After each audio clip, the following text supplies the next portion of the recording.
Il était une fois un courriel. Un petit courriel anodin. Un simple courriel de prospection en B2B. Mais était-ce le courriel de trop?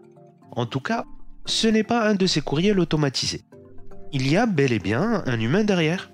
Marc en est sûr en découvrant ce courriel, et rassuré. Il constate qu'il ne s'agit pas d'une tentative de phishing. Ouf! Et qu'il y a un lien de désinscription. Un clic plus tard, la page de l'organisme s'ouvre, mais malheureusement, le lien de désinscription ne fonctionne pas.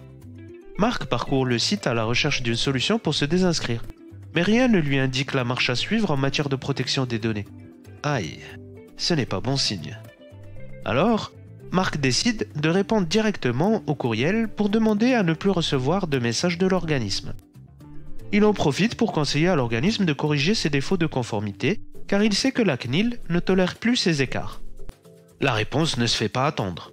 Mais surprise, on reproche à Marc les défauts de conformité de son propre organisme. Par contre, aucune réponse pour sa demande de désinscription ou pour corriger les propres non-conformités de l'organisme expéditeur du courriel. Car selon lui, ça ne sert à rien.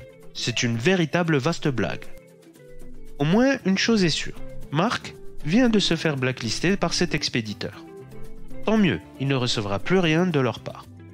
De son côté, Marc réagit vite et signale les défauts relevés concernant son organisme à son délégué à la protection des données pour qu'il soit informé. Il sait bien que la conformité à 100% est impossible, mais être dans une démarche continue de conformité et prendre en compte les retours des individus pour progresser, c'est toujours possible.